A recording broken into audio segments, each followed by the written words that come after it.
वहीं यूपी में 10 फरवरी को पहले चरण का मतदान होना है, जिसमें ज्यादातर सीटें पश्चिमी यूपी की हैं, जहां जाट वोटर निर्णायक भूमिका में होंगे। ऐसे में किसान आंदोलन के बाद जाटों और भाजपा के बीच की खाई पाटने के लिए कल केंद्रीय गृह मंत्री और पश्चिम क्षेत्र के चुनाव प्रभारी अमित शाह जाट नेताओं के साथ दिल्ली में एक अहम बैठक करने जा रहे हैं। अमित शाह कल पश्चिमी यूपी के 253 जाट नेताओं से मुलाकात करने वाले हैं। बताया जा रहा है कि ये मीटिंग पार्टी के ही एक दिग्गज जाट नेता के घर पर बुलाई गई है, जिसमें जाट समुदाय को एक बार फिर भाजपा से जोड़ने की रणनीति तैयार की जाएगी, क्योंकि किसान आंदोलन के बाद रालोद और सपा ने जाट मुस्लिम गठजोड़ बनाकर पश्चिमी यूपी में बीजेपी की चुनौती को बढ़ा दिया है।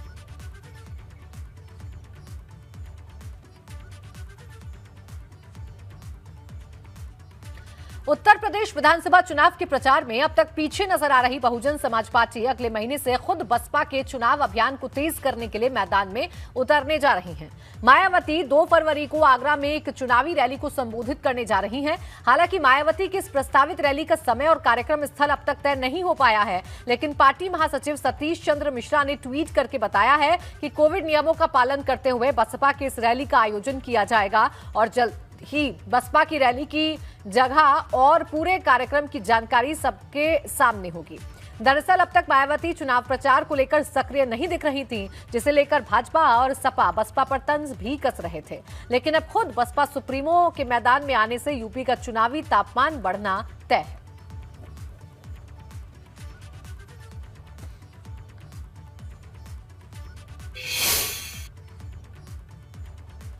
भाजपा में शामिल होने के बाद अब आरपीएन सिंह के पडरौना से चुनाव लड़ने की चर्चाएं तेज हो गई हैं, जिस पर नए नवेले समाजवादी बने स्वामी प्रसाद मौर्य ने कहा है कि पडरौना में उनका एक आम कार्यकर्ता भी आरपीएन को हराने की क्षमता रखता है। आरपीएन सिंह के भाजपा में जाने से कोई फर्क नहीं पड़ने वाला।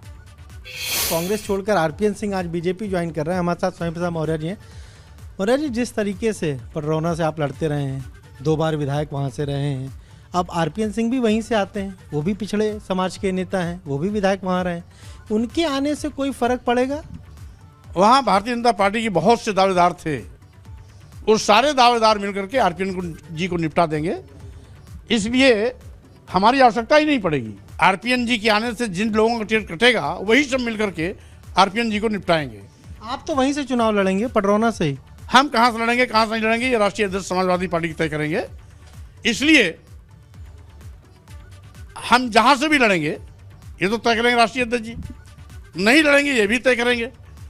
लेकिन हमारा एक उस विधानसभा का कार्यकर्ता भी जो समाजवादी पार्टी से प्रत्याशी बन के आएगा, वो भारतीय जनता पार्टी को हराने का दम रखता है। आप समाजवादी पार्टी प्रत्याशी के नाम खुद का नहीं कह रहे नाम, हमने शुरुआत वहीं से की कि आप वहां से, आप सिटिंग विधायक भी वहीं से। इसलिए कि अब समाजवादी पार्टी के राष्ट्रीय अध्यक्ष जी हमें चुनाव प्रचार में यूज करते हैं, चुनाव लड़ाते हैं तो कहाँ से लड़ाते हैं, ये सब फैसला उनको करना है। आप जैसे बड़े कद का नेता, कैबिनेट मंत्री जब जाता है किसी दूसरी पार्टी में, तो ये सब बातें तो पहले ही तय हो जाती हैं, उसके बाद ही जाते हैं। बात टिकट की नहीं होती है, बात इस समय मुद्दों की है।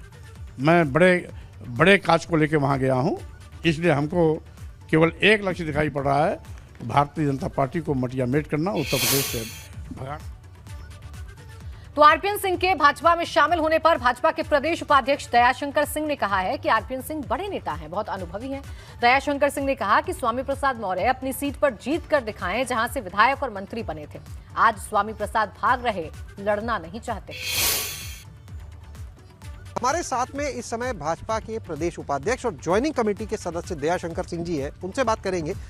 दयाशंकर जी, लगातार आप लोग दूसरे दलों में सेंधमारी कर रहे हैं, आज तो बहुत बड़ा विकेट गिराया। देखिए, आरपीएन सिंह जी बहुत बड़े नेता हैं। कांग्रेस पार्टी में वो गृह मंत्रालय का भी कार्यभार उन्होंने मनमोहन सिंह जी की सरकार में चलाया है।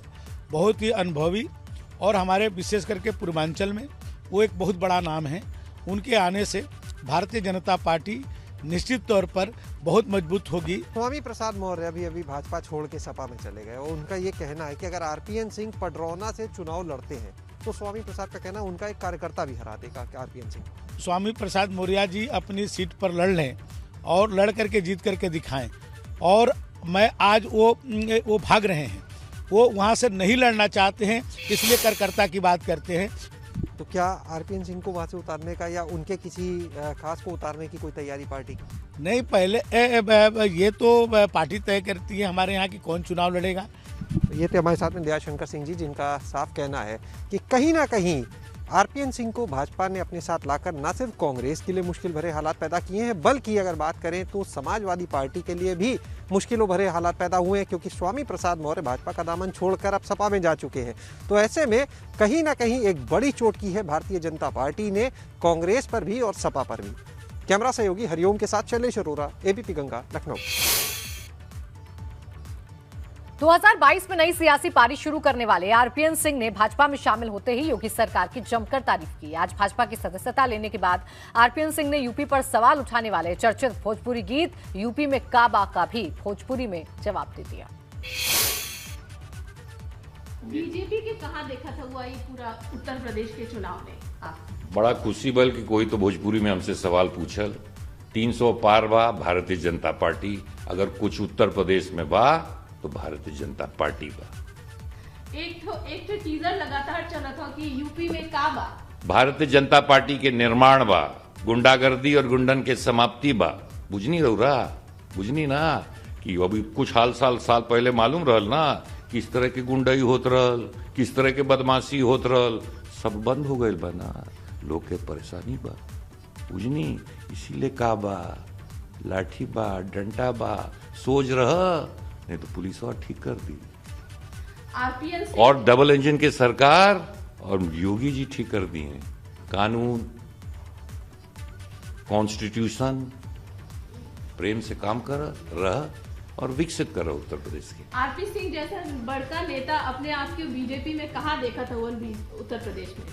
कार्यकर्ता के हैसियत से देखा था नहीं, जो काम भारतीय जनता पार्टी दी होके पूर्ण करब।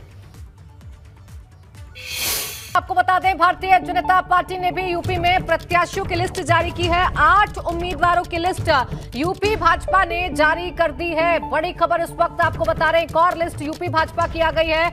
8 उम्मीदवारों की लिस्ट भारतीय जनता पार्टी ने जारी की है। जो अगले चरण होंगे, जो तीसरे चौथे चरण हैं, उनके प्रत्याशियों की लिस्ट अब सामने आ रही है। भारतीय जनता पार्टी ने भी अपने 8 उम्मीदवारों की लिस्ट जारी कर दी है। अमापुर से हरिओम वर्मा को भाजपा का टिकट दिया गया है। अनुभव मेरे सहयोगी जुड़ गए हैं। अनुभव, पहले समाजवादी पार्टी और उससे ठीक कुछ मिनट्स बाद ही बीजेपी ने अपनी एक और लिस्ट जारी की है। इसमें क्या खास नजर आता है अनुभव आपको? देखिए, बिल्कुल, क्योंकि अब ये तीसरे और चौथे चरण की लिस्ट है और 27 तारीख से नॉमिनेशन भी शुरू हो जाएगा। अगर आप देखिए तो इसीलिए ये नाम कुछ अटके हुए थे, क्योंकि बीजेपी ने जब 85 उम्मीदवारों की लिस्ट जारी की थी तीसरे चौथे चरण की, तब भी कई नाम बच गए थे, क्योंकि तीसरे चरण में 59 और चौथे चरण में भी 59 सीटों पर मतदान होना है। तकरीबन 118 सीटों पर मतदान होना है। तो 85 नाम पहले आए थे, उसके बाद ये नाम बचे हुए थे। हालांकि अभी भी आप देखिए तो इसमें लखनऊ की एक भी सीट का नाम नहीं आया है। अमापुर आ गया, पटियाली आ गया, जहाँ से ममतेज साठ को रिपीट किया है पार्टी ने। 2017 में भी उनको टिकट दिया था, वो जीते थे और फिर रिपीट किया है। इसी तरीके से ये जो 8 नाम है, इसमें हमें अगर हम देखें तो महिला शक्ति की बात क्योंकि हो रही है हर पार्टियों की तरफ से, तो बीजेपी भी इसमें पीछे नहीं नजर आ रही है। 2 जगहों पर आप देखिए तो अगर औरैया की, क्योंकि वो रिजर्व सीट है, वहाँ पर बुढ़िया कटेरिया को दिया है। रसूलाबाद वो भी रिजर्व सीट है, वहाँ पर पूनम संकवार को दिया है। तो अगर हम इस तरह से देखें तो इस 8 में तो 2 महिला उम्मीदवार हैं बीजेपी की तरफ से। वहीं अमापुर की आपने बात कही, हरिओम वर्मा को वहाँ से टिकट दिया। पटियाली की बात मैंने बताई, ममतेज साठ को रिपीट किया पार्टी ने। इसी तरह से मारहरा जो सीट है, वीरेंद्र वर्मा को वहाँ पर दिया है। जलेसर सीट से संजीव कुमार दिवाकर पर भरोसा जताया है। किसनी में आप देखिए प्रेरंजन आंसू दिवाकर को। तो ये जो लिस्ट है, देखिए हमें खासतौर से, क्योंकि इसमें आप देखिए तो 5-6 सीटें तकरीबन जो है वो रिजर्व सीट है। तो रिजर्व सीट पर बीजेपी ने उन्हीं कैंडिडेट पर दाव आजमाया है जिनका ना तो हम क्या जो पहले जीते हुए हैं, या फिर जिनका उनके बीजेपी की जो सर्वे बीजेपी ने कराया था, बीजेपी की जो रिपोर्ट थी उसमें जितने लोगों ने, या हम क्या जिसका अच्छा रिपोर्ट आई थी उसी को टिकट दिया है बीजेपी ने। बिल्कुल, ये जो 8 उम्मीदवारों की लिस्ट आई है, अनुभव, देखकर क्या लगता है कितने सिटिंग विधायकों के टिकट इन 8 सीटों में से भी कटे हैं? देखिए अभी अभी तुरंत चूंकि लिस्ट आई है, अभी हमें जो दिख रहा है जैसे रिटेन किया ममतेश को दोबारा टिकट दिया है, संजीव दिवाकर को दोबारा से टिकट दिया है।